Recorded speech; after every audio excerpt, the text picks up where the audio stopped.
Kalau sholat subuh tanpa kunut itu sah hukumnya. Kalau ditinggalkan atau dengan sengaja atau tidak. Kalau lupa kan bisa dimaklumi, berarti tidak apa-apa.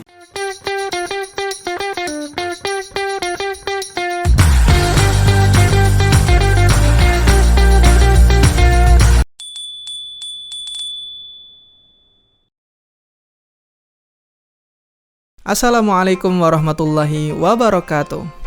Halo pemirsa Dalwa TV, kembali lagi bersama kami di program Hal Ta'rif. Tahu nggak tahu? Jawab aja. Semoga kalian sehat semuanya ya. Amin. Dalam pelaksanaan sholat, umat muslim diajarkan untuk menjaga kehusyuan dan kelengkapan ibadahnya, termasuk dalam hal doa-doa tertentu yang dianjurkan. Salah satunya adalah doa kunut yang sering dilaksanakan saat sholat subuh. Doa kunut ini merupakan doa yang penuh makna, di mana seorang hamba memohon pertolongan, ampunan, dan petunjuk dari Allah Subhanahu wa Ta'ala. Kebiasaan melaksanakan kunut ketika sholat subuh sudah menjadi tradisi yang mengakar dalam kehidupan umat Islam, baik di masjid-masjid maupun di rumah-rumah. Namun, ada kalanya seorang muslim terlupa untuk membaca doa kunut saat sholat subuh, dan baru teringat setelah selesai salam.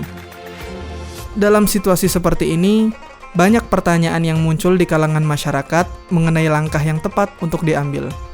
Apakah harus mengulang sholat subuh, atau cukup melakukan hal lain untuk menyempurnakan ibadahnya? Bagaimana pandangan masyarakat terhadap hal ini, dan apa pendapat para ulama terkait masalah tersebut? Yuk kita simak video berikut ini. Alhamdulillah, saya sudah tidak sendiri lagi, ditemani dengan sahabat saya. Siapa namanya? Rafa Erlangga Pratama. Rafa Erlangga Pratama. Nama saya Muhammad Nurul Ihsan. Nurul Ihsan, biasa dipanggil Ihsan ya. Kalau ini? Nama saya Selsani Ardi. Siapa? Selsani Ardi. Muhammad Aladin Afrianto, panggilannya Aladin. Aladin. Oh, mantap namanya. Oh, ini namanya siapa? Muhammad Daniel Rahmatullah. Dipanggil Muhammad Daniel Rahmatullah. Daniel. Iya. Oh, dipanggil Daniel biasanya. Hukum baca kunut di sholat itu seperti apa? Hukum membaca kunut dalam sholat niku, sepengetahuan saya, ya sunnah nih. Sunnah mu'akad. Oh, berarti kalau ini dikerjakan banyak pahalanya ya. Hukumnya kunut itu sunnah. Nah, itu artinya. Boleh-boleh aja ya. Misalkan kalau lupa baca kunut nih, lupa, apakah masih sah sholatnya? Lanjutin apa batal sholatnya? Kalau lupa kan bisa dimaklumi nggih. Berarti tidak apa-apa. Tidak apa-apa, masih bisa dilanjutin ya. Salatnya tetap sah-sah aja. Kalau ditinggalkan atau dengan sengaja atau tidak, tapi tetap dianjurkan melakukan sujud sahwi. Ya, kalau sholat sunnah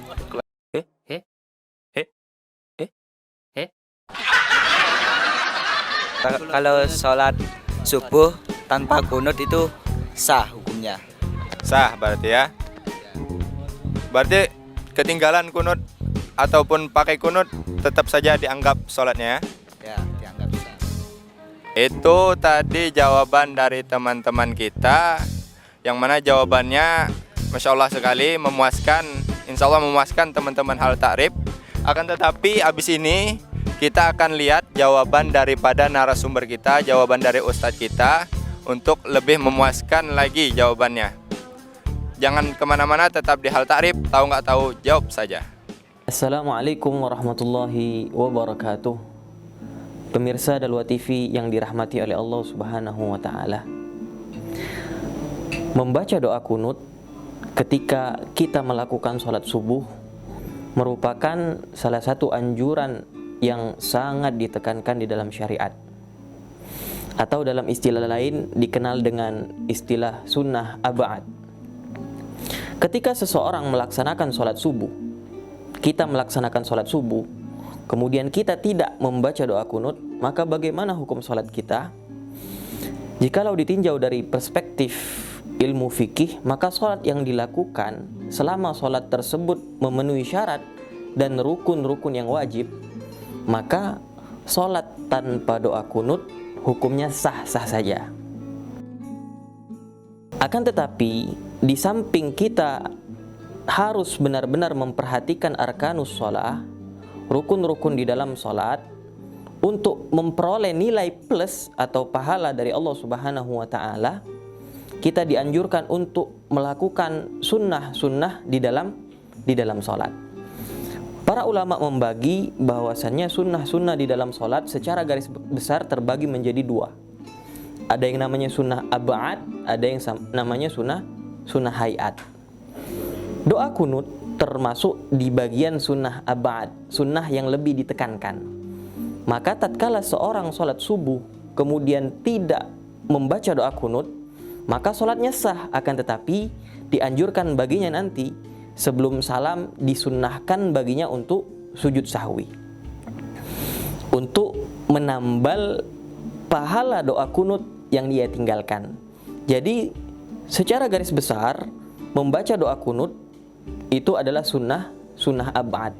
Meninggalkan doa kunut baik secara sengaja maupun secara lupa tidak membatalkan sholat, akan tetapi dianjurkan nantinya untuk sujud sahwi sebelum salam.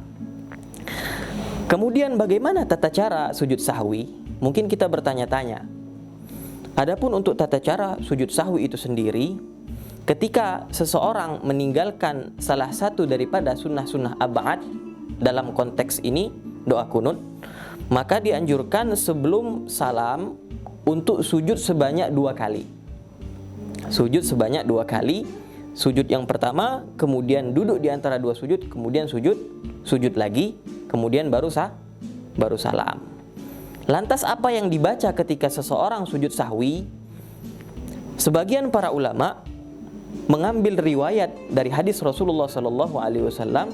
Ketika sujud sahwi dianjurkan membaca bacaan subhana man la yanamu wa la yashu. Subhana man la yanamu wa la yashu, yang artinya segala puji bagi Allah Subhanahu wa Ta'ala, maha suci Allah Subhanahu wa Ta'ala, yang Allah Subhanahu wa Ta'ala la yanamu, tidak tidur, wa la yashu, dan Allah Subhanahu wa Ta'ala tidak lupa. Sebagian ulama lain mengatakan bahwasanya diperbolehkan bagi kita untuk beristighfar sebanyak 3 kali ketika sujud sahwi. Astaghfirullahalazim, astaghfirullahalazim, astaghfirullahalazim.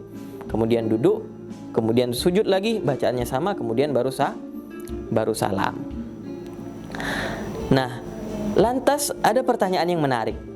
Bagaimana keadaan atau bagaimana hukumnya ketika kita meninggalkan bacaan doa kunut, kemudian ketika tahiyatul akhir atau tasyahud akhir kita lupa untuk melaksanakan sujud sahwi.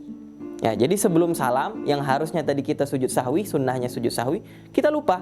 Maka bagaimana, apa yang harus kita lakukan? Apakah boleh ketika kita lupa sujud sahwi dalam posisi kita sudah melakukan salam di dalam sholat, apakah boleh kita sujud sahwi langsung? Maka diperinci hukumnya. Ketika seseorang lupa untuk melaksanakan sujud sahwi, keburu salam, udah salam duluan, assalamualaikum warahmatullah, assalamualaikum warahmatullah, kemudian dia ingat, oh tadi belum sujud sahwi, maka diperbolehkan untuk langsung sujud sahwi, tapi dengan syarat dan ketentuan yang berlaku. Apa saja ketentuannya? Yang pertama, lam yatulil fasl. Di dalam kitab-kitab fikih disebutkan jaraknya tidak terlalu lama. Jadi ketika salam assalamualaikum warahmatullah, kemudian ingat, oh belum sujud sahwi, maka kalau jaraknya tidak terlalu lama antara dia salam kemudian dia ingat, maka diperbolehkan langsung untuk sujud sahwi. Itu yang pertama. Nah, kemudian syarat yang kedua, diperbolehkan langsung sujud sahwi walaupun sudah salam ketika tidak melakukan atau belum melakukan hal-hal yang membatalkan sholat. Kita ambil contoh gampangnya, berhadas. Jadi kalau udah selesai salam, assalamualaikum warahmatullah, kemudian berhadas, kemudian ingat, maka tidak disunnahkan lagi bagi kita untuk sujud sahwi. Nah, itulah dua syarat atau ketentuan yang memperbolehkan seseorang sujud sahwi walaupun sudah salam. Dalam keadaan lupa, sudah salam, kemudian tetap dianjurkan untuk sujud sahwi kalau memenuhi syarat dan ketentuan yang dua tadi. Inilah sedikit pembahasan tentang sujud sahwi. Semoga menambah wawasan kita terkait ibadah kita kepada Allah Subhanahu wa taala, sehingga semakin hari ibadah kita semakin sempurna di sisi Allah Subhanahu wa taala. Wabillahi taufik wal hidayah. Wassalamualaikum warahmatullahi wabarakatuh.